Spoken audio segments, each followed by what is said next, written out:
Good morning students. आज हम सब हमारी हिंदी पाठ्य पुस्तक ज्ञानोदय भाग 8 के पाठ 4 सिनेमा पढ़ेंगे। प्रस्तुत पाठ में सिनेमा की प्रारंभ से लेकर वर्तमान तक की स्थिति से अवगत हमें कराया जाएगा कि सिनेमा का आविष्कार कहाँ हुआ, भारत में किस रूप में प्रचलित हुआ, सिनेमा अर्थात जो फिल्में भारत में बनती थी वह किस किस विषय पर आधारित होती थी, उनमें किन किन सामाजिक समस्याओं को लिया जाता था, ये सभी हम इसके विकास और वर्तमान में इसकी स्थिति के बारे में प्रस्तुत पाठ को पढ़कर हम जानेंगे।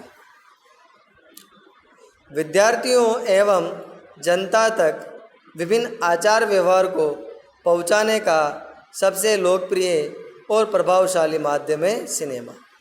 अर्थात विद्यार्थियों में एवं साथ ही जनता के मध्य आचार व्यवहार को पहुंचाने का आचार व्यवहार अर्थात जिस प्रकार व्यवहार हम करते हैं, जिस प्रकार का आचरण हमें सीखना चाहिए, इसका सबसे लोकप्रिय और प्रभावशाली माध्यम है सिनेमा। क्योंकि हम सिनेमा में जो भी पारिवारिक स्थिति देखते हैं या जिस प्रकार के रीति रिवाज देखते हैं, जिस प्रकार का व्यवहार देखते हैं, हमारे जीवन में धीरे धीरे उसका प्रभाव दिखना शुरू हो जाता है। जैसे हमारे भारतीय लोग पहले जमीन पर बैठ के भोजन करते थे, परंतु जैसे फिल्मों में सब लोग टेबल कुर्सी पर बैठकर भोजन करने लगे और हर फिल्म में ये सीन दिखाया जाने लगा, ये स्थिति दिखाई जाने लगी, तो वर्तमान में भी हमारे भारतीय 70% परिवार टेबल कुर्सी पर बैठकर भोजन करना स्टार्ट कर देते हैं।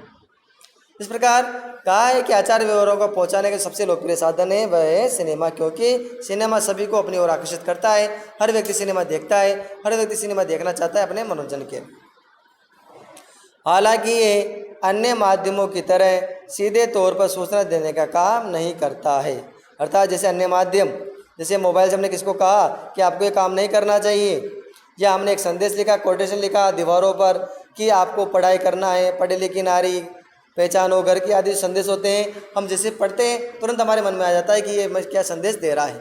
परंतु सिनेमा ऐसा नहीं करता है। सिनेमा का संदेश हमारे ऊपर किसी नाटक को देखने के अंत में पता लगता है कि ये क्या संदेश दे रहा है। वहाँ ये नहीं कहा जाता कि इससे आपको ये सीखने को मिलेगा, परंतु हम उस पाठ को, उस नाटक को, उस पिक्चर को देख करके समझ जाते हैं कि इसमें क्या संदेश दिया गया है। अर्थात अन्य माध्यम की तरह सिनेमा को मनोरंजन के एक सशक्त माध्यम के तौर पर देखा जाता रहा है। अतः ऐसा साधन सशक्त, बड़ा, मजबूत है और मनोरंजन भी सब लोगों का करता है। सिनेमा के आविष्कार का श्रेय थॉमस अल्वा एडिसन को जाता है। यह 1883 में मिनिस्कोप की खोज के साथ जुड़ा हुआ है।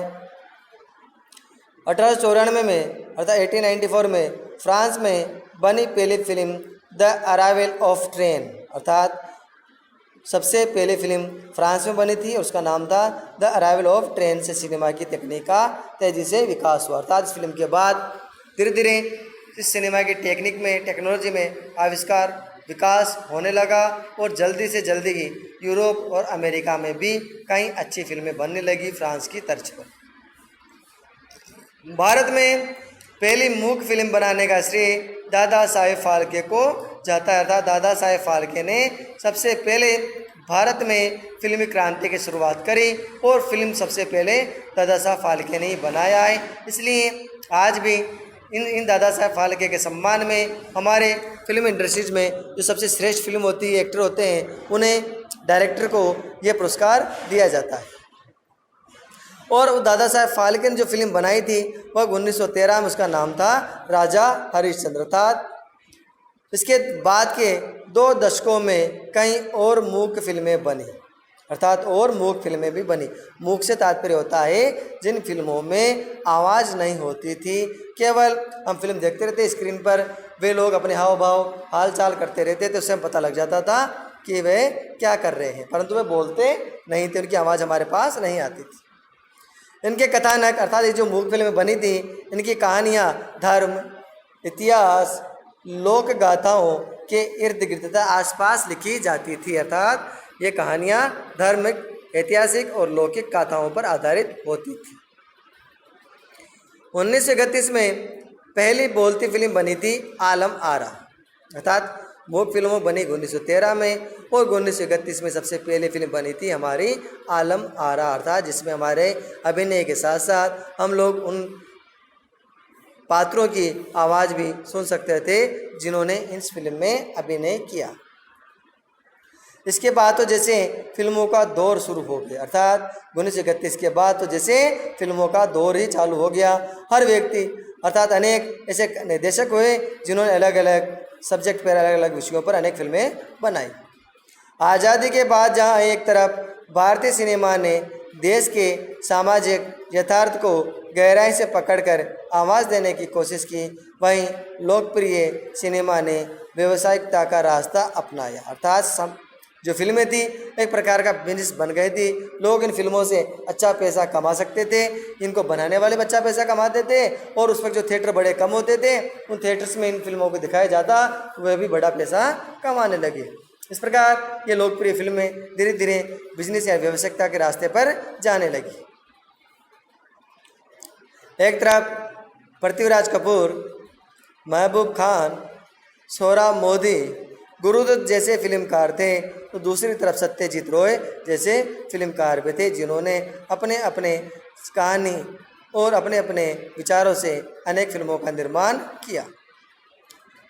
70 के दशक तक सिनेमा के मूल में प्रेम, फंतासी और एक कभी न हारने वाला सुपर नेचुरल हीरो की परिकल्पना रही। अतः 70 में शुरू में धार्मिक कथानक रहते थे, फिर जब 70 का दशक आने लगा उस समय फिल्मों में प्रेम और ऐसा हीरो जो कभी किसी से नहीं हारता हो, ऐसे फिल्म की कहानियाँ ऐसे हीरो पर आधारित होती थी जो प्रेमी भी रहा हो और जो अपने जीवन में कभी हारता भी नहीं। कहानियों में कुछ न कुछ संदेश देने की भी कोशिश हुई, लेकिन बहुत ही अव्यवहारिक तरीके से, अर्थात जो तरीका हमारे व्यवहार में नहीं था, अर्थात जो तरीका हमारे सही नहीं था, ऐसे तरीकों में संदेश देने की कोशिश की जाने लगी। 70 और 80 के दशक में तो कुछ फिल्मकारों ने महसूस किया कि सिनेमा जैसे सशक्त माध्यम का इस्तेमाल तो आम लोगों में चेतना फैलाने, उसे व्यवहारिक जीवन की समस्याओं से जोड़ने और अन्याय के खिलाफ एक कलात्मक अभिव्यक्ति के तौर पर किया जाना चाहिए। अर्थात 80 के दशक आते आते फिल्मकारों ने महसूस किया कि हम इस फिल्मों के माध्यम से तो उन लोगों में चेतना फैला सकते हैं, उन लोगों में जागृति ला सकते हैं जो अत्यंत पीड़ित हैं, जो अन्याय के खिलाफ आवाज़ नहीं उठा सकते हैं, जो दूसरों द्वारा प्रताड़ित किए जा रहे हैं। इसलिए हमें अपनी फिल्मों के माध्यम से ऐसे लोगों को जागरूक करना होगा, ऐसे लोगों को अन्याय के खिलाफ खड़ा करना होगा, ऐसे लोगों को जो बड़े ही अभावग्रस्त जीवन जी रहे हैं उनमें जागृति पैदा करके हम इन फिल्मों के माध्यम से कर सकते हैं, और ये उन्होंने किया भी, और यही समानता सिनेमा का दौर था। इस प्रकार इस दौरान अंकुर, निशांत और अर्धसत्य जैसी फिल्में बनी जो हमारी